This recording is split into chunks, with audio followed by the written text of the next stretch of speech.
How you doing, plant peeps? See what I did there?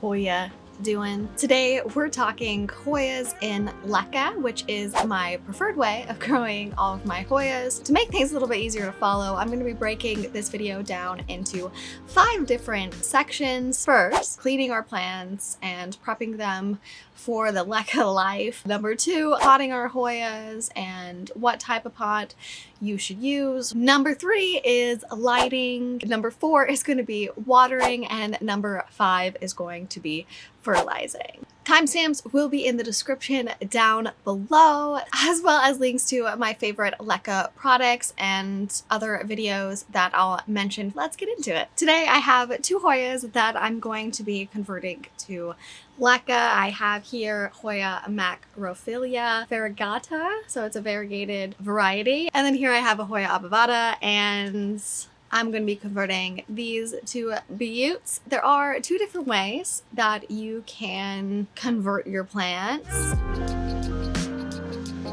Probably the easier of the 2 is going to be to simply take cuttings of your plant. And to take cuttings, so I've got a little trellis in here, remove that. You do want to make sure that you always include a node with your cuttings. There's your node. Here I have my Hoya australis, and I decided I'm going to go ahead and show you how to take cuttings on this guy. You'll notice each node will typically have a set of 1 or 2 leaves. You want to snip right below that node like so. Don't need these. This is called the internode. You can cut that right off to have a more compact plant. Now you will notice that some of these internodes do actually have these advantageous roots. These advantageous roots will continue to grow.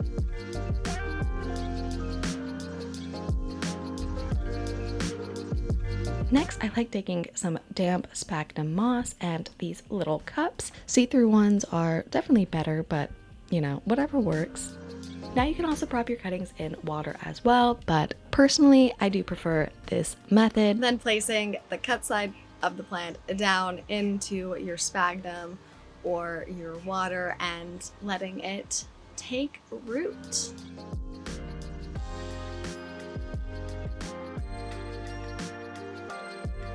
Here I have a Hoya Kentiana that I am propagating. I cut apart the whole plant to propagate him. I only took butterfly cuttings or just single node cuttings, and I've currently been propagating it in my prop box. It's just nice because you don't have to go through the process of cleaning those roots, which can really be a meticulous process, but in the long run it may just take a little bit longer. Some Hoyas grow much faster than others. A great Hoya to start with in general, but especially in Leca, is Hoya pubicalis,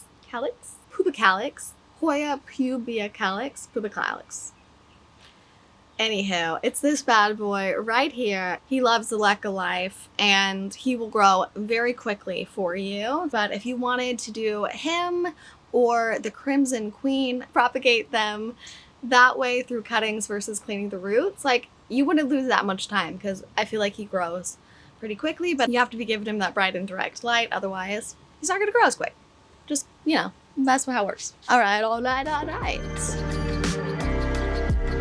This is the option that's definitely going to take more time up front, but if done correctly, your plant's going to get growing quicker. I tend to do option 2 more. It just really, at the end of the day, comes down to my lazy level and how I'm feeling on that day. So I like to wait till my soil is a few days away from needing to be watered. And really any plant I bring home, I will wait till he's happy, he's healthy, he's in a spot that he's gonna really thrive, and I notice that he is growing and he's acclimated before I transition him to the Leca. If he comes from a greenhouse where it's super humid, and then you bring him into your home where it may be a bit drier, maybe a bit colder, it's not the environment he is used to, he has to then acclimate himself to your environment. But before he can even do that, you then take him out of his comforting soil and you move him into Leca, you wash his roots, you know, it's putting him through a lot of stress. First, remove as much of the soil with your hands, and then you can take a hose or move the plant to your sink. A great time to watch true crime or your favorite TV show. I also use my fingernail, those little hard to get bits. You can use a toothbrush as well. Hoyas are quite fibrous plants, so this is really a tedious process. Here is an example of what I would say is some clean roots. Some clean enough roots. We see mainly white roots, whereas here is an example of what I would say is not clean enough. I would keep working at this guy. See the difference? This guy is gonna have a higher chance of surviving. Most definitely I can keep cleaning him, or if I'm just like, screw this process, I can give him a good cut. It's important to get your roots as clean as possible because any soil left on that root will stay moist on that root, which is the perfect environment for fungus to grow, leading to the dreaded root rot. You will damage the root hairs. It's inevitable. These root hairs do regenerate. They'll grow back. The key to helping these root hairs regenerate, however, is to keep your plant in a nice warm environment. Don't be watering with cold water, and don't keep your newly transitioned plant next to a draft. I'm very privileged, I know, to be living in Florida where I can keep my plants outside for the majority of the year. Really the only reason I need to bring them in is if we get a random cold front, which they tend to even survive that because it doesn't ever drop too low, or if there is a hurricane coming and I'm worried about them flying everywhere. But if you feel like you don't have that warm environment to give them, maybe it is worth investing in a heat mat, or maybe you already have one. That can just kind of be a place to keep them as they transition initially into the Leca life. There are roots that do get pulled off. Sometimes I'll get lazy. We have these really long roots and I'll just chop them off because I'm too lazy to clean them. My thought process is, as long as they still have like a substantial root system and that root system isn't mostly brown, that this plant should make a full recovery. And at the end of the day, I'd rather lose a few roots and chop some off than keep dirt on there, like I mentioned, because that'll lead to root rot. Root rot spreads to other roots. I just find this works best for me. Let's pot them up. When picking a pot for your plant in semi-hydro, you really want to pick one based off the root system, like you would in soil as well. Because this Hoya is a little top heavy, I'm going to place him in this glass. I think this will be the perfect vessel for him. Now, I definitely recommend starting with glass if you're new to Leca, because you know, you can see the roots. So if those roots are happy and healthy, you've got a clear view of them. Get them all together. I'm gonna put him in this guy. I think he'll be happy here. I do use nursery pots for most of my plants in Leca, and that's just because you buy a plant and that's what they come in. So I have a lot of them, and you just put this in a cache pot. Most cache pots that you find don't have holes, so put this and then put this in a pot like that. Add water to here. You're good to go. Let's add some Leca. Why it's so important to make sure you have a small pot is because, just like with plants in soil, if you have too big of a pot, that soil, or in this case Leca, will stay wet for a longer period of time, which then your plant won't be able to dry out as efficiently, and just like that, before you know it, you got root rot. So small pot is key. And if you have a taller vessel, pretend this glass is taller. It's full of leca. Our roots are up here. Our water reservoir is down here. It's important to know that the water can only travel up so high, or it might not even reach your plant. So in that case, you may want to keep your reservoir higher, and that's the only time I will. Otherwise, I'll always keep it at that 1/3 mark. I hope that makes sense. If it does, hit that thumbs up. Now with glass, you can also drill a hole just above that 1/3 mark. So half, this is 1/3, right above that mark. You can drill a hole, and that can act as your drainage hole. So instead of like tipping your plant upside down to, empty the water, say if there's algae in there growing or whatever it may be, that hole may make things a little bit easier for you.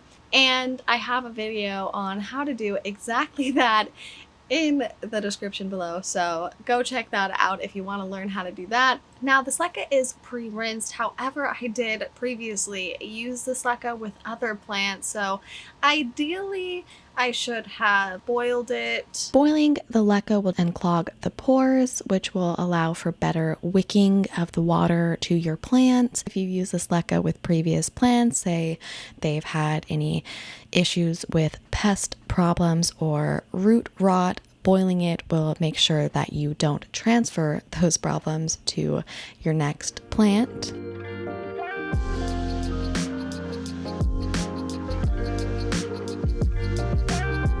If you start with too dry of leca, the leca may actually wick away moisture from your plant.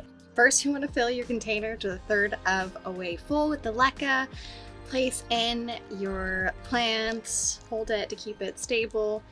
Then I just add in leca around it until it's nice and full. To settle the leca, I just kind of boop, boop, bang on the sides of the glass or down on the ground, whatever you can to really get the leca to settle down in there so our plant is nice and cozy. So how I like to do this is and if you found an easier way to do this, like, please share. But I just kind of put my Hoyas together like this, the strands here,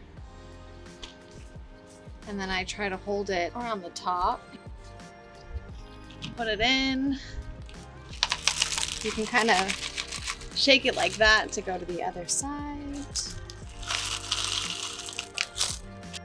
You can also give your plant roots a little boost with some rooting hormone, which I've linked below.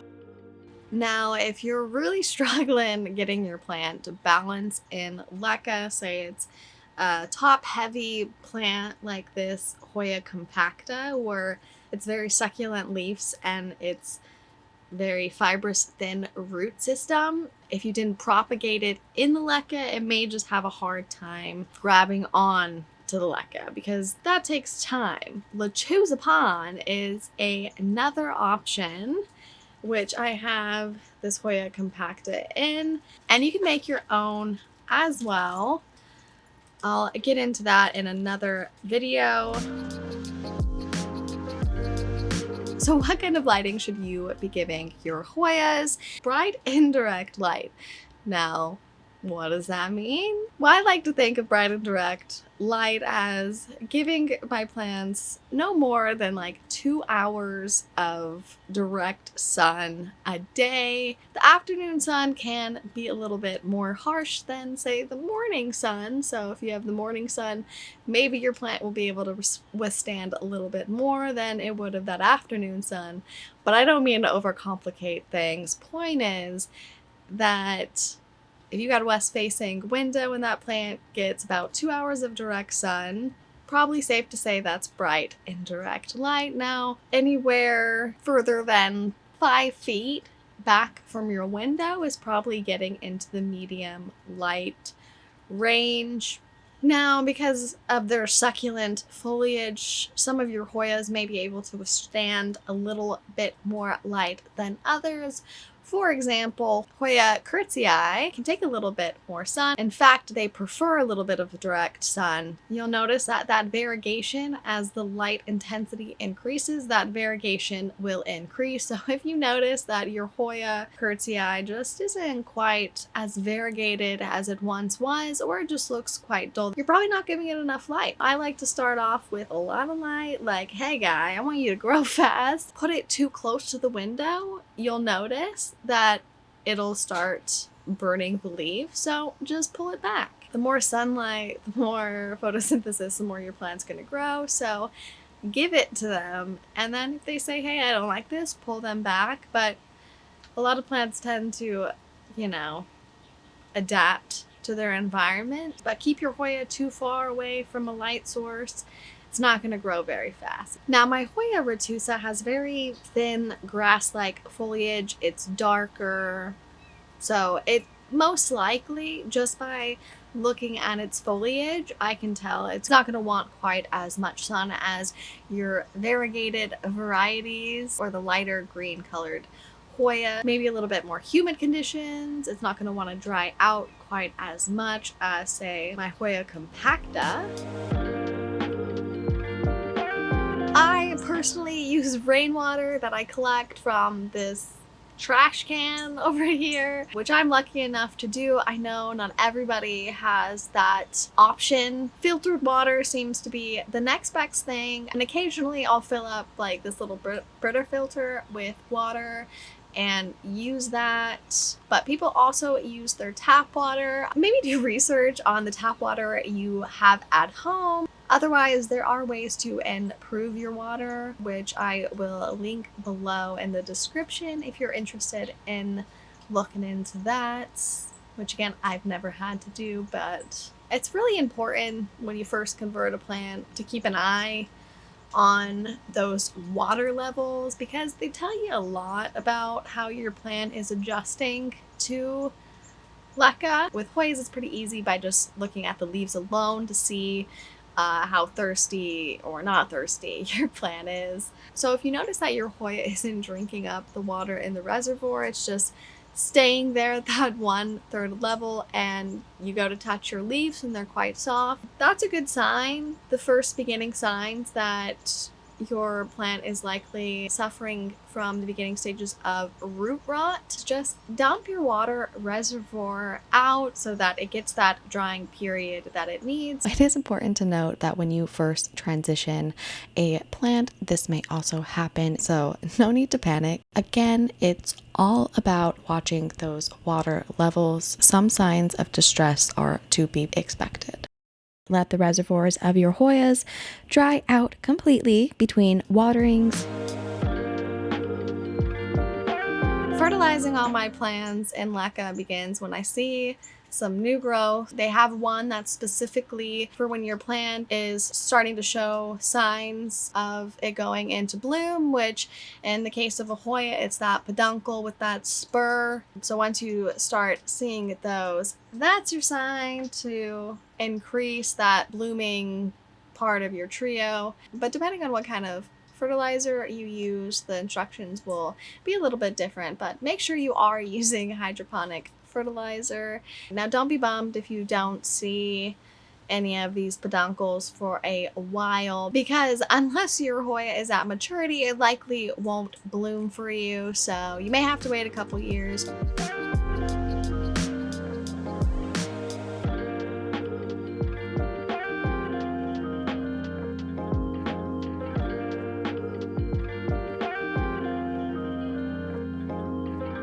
Some Hoyas also prefer a temperature drop at night, as well as a period of complete darkness in order to bloom. Some even need a period of drought, like the Hoya compacta and the Hoya crimson queen as well. Don't forget to subscribe to the channel and follow me on my Instagram at Festive Bohemian for more planty content. Good luck on your Hoya transfer. I wish you success. If you think I left anything out, please let me know in the comments, and stay tuned for my Saving Your Hoya in Leca video. You're not gonna want to miss it. Thank you guys so much for watching. Bye.